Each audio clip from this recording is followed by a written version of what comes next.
Boy, you're a tall drink of water. Here's your look at the Hasbro Marvel Legends Stiltman series, and this is the Build-A-Figure Stiltman.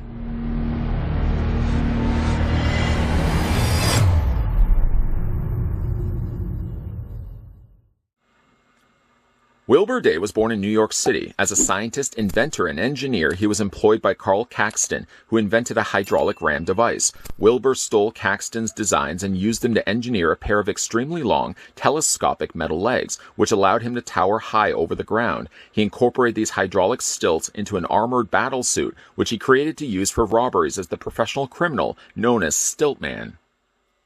As we look up, way up, and get a closer look at Stiltman, I suppose the first thing we probably should do is clock in just how tall this figure stands. Now, if you had seen my review of the Hand Ninja, you know that when it came to these lower legs, Hasbro gave you the option of, depending on how many more Hand Ninjas you wanted to buy, you could extend the length of leg for Stiltman even longer than what you're currently looking at right now. This is just the defaulted leg length.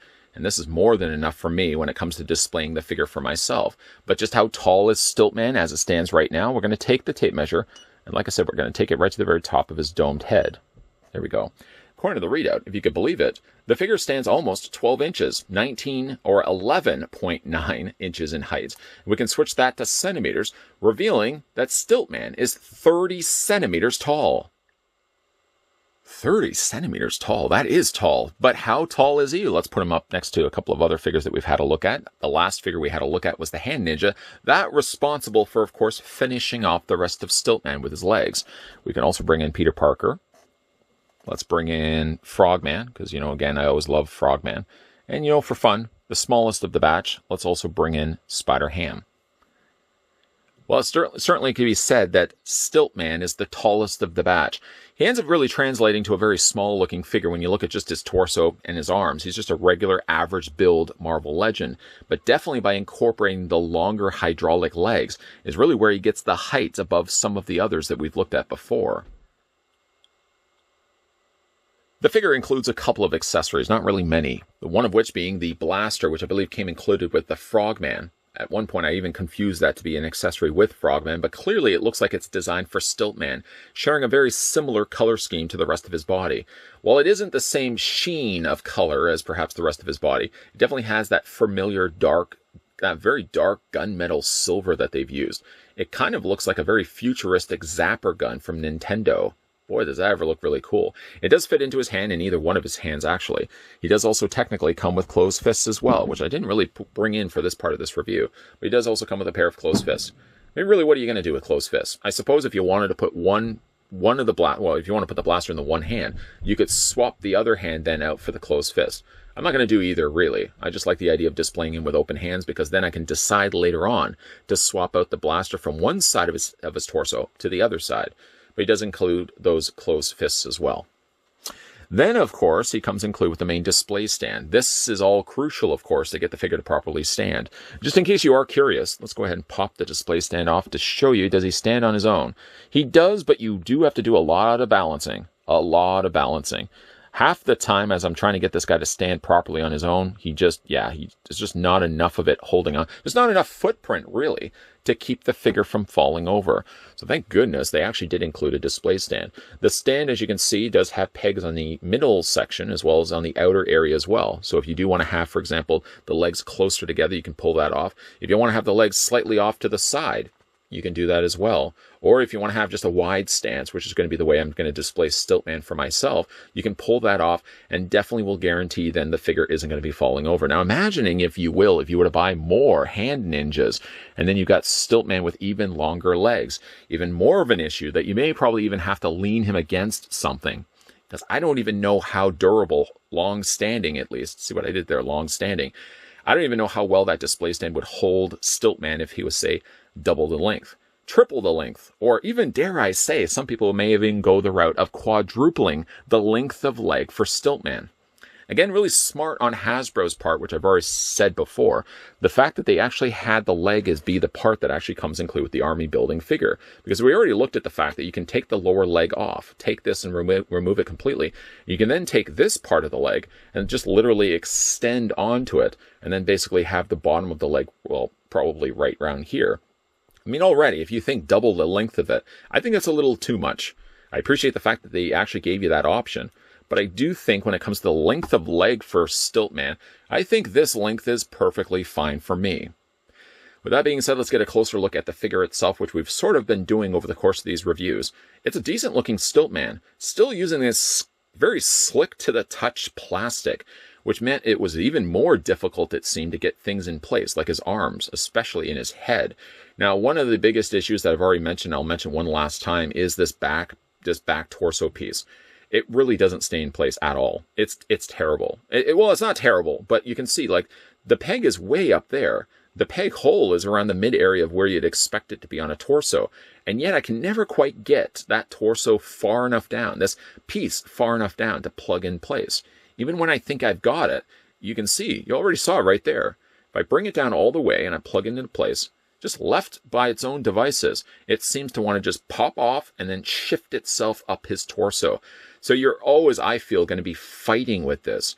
And obviously one of the big problems too is because he does have the antennas, you really want to do your best to try to keep the antennas out of the way of that collar piece, this back part right here. Because you don't want to get them, especially like this one right here. I find just by the way the head is twisted currently, those antennas, if they get stuck underneath there, I feel like if you're not paying attention, that will warp them and you may have to heat them back into place to get them to be straight again. Like this one is already sort of doing that.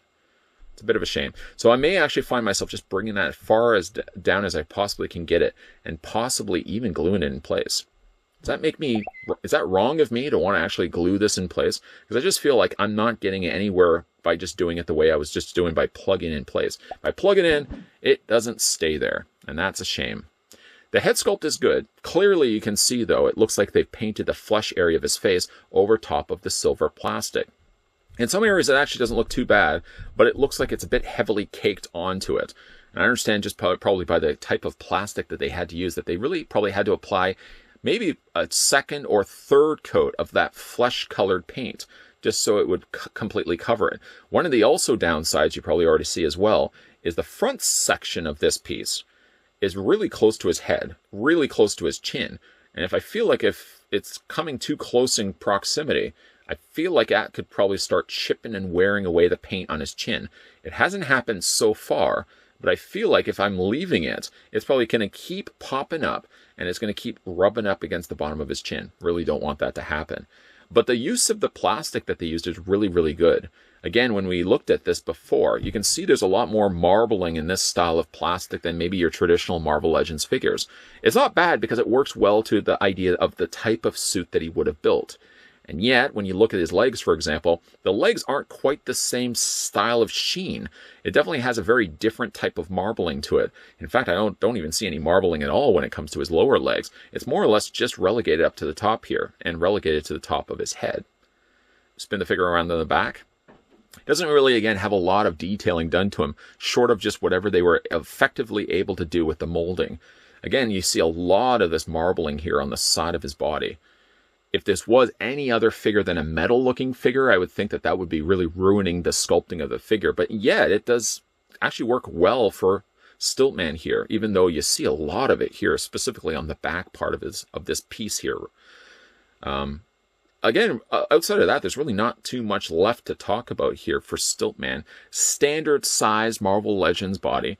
So you could cry foul for the fact that as a collect and connect Build-A-Figure, Stiltman is pretty small. He's pretty tiny, considering that he is just a regular Marvel Legends body. Where he adds the extra length and size, of course, is me scrolling down to the very bottoms of his legs. That's where the additional mileage of plastic cost went into, by giving him the extra length of legs. If he was, say, for example, a shorter sized character with a standard sized body, I feel like I would be slightly robbed of the fact that I would be building this guy over, what, 6 figures? 6 figures it took me to build this guy. I think if he had just been this size body without the length of the additional leg, I really do feel like that would be a robbed opportunity to give us a proper collect and connect or Build-A-Figure figure. Let's go ahead and talk about the articulation here on Stiltman. So for this, I'm just going to bring his torso down again. Oh, this torso really doesn't stay in place properly. So his head is just on a regular ball joint, but it is really difficult to kind of get your hand in there and start twisting things back and forth. I suppose I could even just take this off for the time being and put that to the side. For his head rotates back and forth. It hinges up and down because it does have that ball joint. But even though it gives you all the available options to bend the head like a traditional head would be on a Marvel Legends, you can't pull off any of that because, again, he's got this big collar piece obstructing all of it. But it has the head does bend down. It does bend up. You can rotate it technically all the way around. And it does also hinge back and forth this way. It has an upper torso crunch, which you can also rotate the waist. His arms hinge out. A little tighter on this one side than actually on this side. But he does have a full 90-degree angle bend. You can rotate the arms all the way around. He has a swivel on the bicep. So all your standard Marvel Legends articulation, double hinge on the elbow. And then he also has the hand articulation. Every time I keep picking this figure up, I feel like he's covered in grease. It's just, again, the type of plastic that they're using for it. I mean, there's no residual. There's nothing left on my fingers. Maybe it's just the fact that I had moisturizer on my fingers. But, I mean, like, the plastic, again, just feels really slick to the touch. His legs split out. I mean, that's probably the greatest splits you'll ever see on a Marvel Legends figure. That beats everything else, hands down, or legs down. His legs go forward and back. I mean, it would be neat to be able to actually get him in a walking stance. The only way they could have actually pulled that off is if the lower end of the leg actually pivoted. If this was on a ball joint, for example, which I do think they could have easily incorporated, if you could have hinged this down, you could quite easily have attached this to a display stand. Unfortunately, just getting him to stand on his own like this, there's no way whatsoever he's going to stay in place. He's going to fall over. So the other option available is to attach this by one leg. And again, you can kind of make shift getting him to actually walk, but it's a little on the shaky side just because there's not enough of it holding on to that display stand. But that's probably going to be the way I'm going to display Stiltman for myself. Slightly off-kiltered a little bit by the fact he's just not on his display stand properly. And of course, I'm going to have to put this back onto his place. But I think the next time I do it, I'm probably going to add a little bit of glue to the bottom of that peg and attach it to his torso so it isn't going to shift around on me. Now, normally I have issues already when it comes to Marvel Legends capes staying on the figure. They do their best to give you a peg and a supplied hole on the back of the torso. That in theory, on paper, that cape is supposed to stay properly attached to the torso, and it never is the case. As soon as you start moving the figure around or even just picking it up off the shelf, that cape easily pops out of that hole and you've got yourself a loose, floppy cape. Take that and magnify that by 100, and that's what we're dealing with here when it comes to Stiltman. A plaguing problem when it comes to certainly getting that back piece on his torso. Sure, it stays on there, but half the time it shifts up the top of the torso of the figure. And you can already see one thing that's happening as a result of it. That one antenna piece, you can see the one that's on the inside of that dome, that collar piece, is already starting to warp. Now, again, the problem also is the fact that they use a slicker to the touch plastic. So I don't know if it's just also causing a lot of problems when it comes to getting that back piece to stay in place. But again, half the time I have that shifting up the figure ever so slowly, and you can see it's doing a real number on Stiltman's head. I'm going to have to maybe take the time and do a little bit of gluing on the back of the figure because my intended plan is never really to dismantle Stiltman. I'm going to be putting him on display. So for me, I don't mind at all that I'm going to be gluing the back of that torso piece on because at least it guarantees that it's not going to be shifting and it's not going to be doing damage to the figure's head sculpt. Short of that, and the rest of the figure not really having a real easy time standing, if you get him on a display stand with both the feet attached to the pegs, you're fine, you're good, you're golden. If you try to get him actually in a walking pose, that's where you're going to already have. And I really want to start the end of this final looks with him in a walking pose.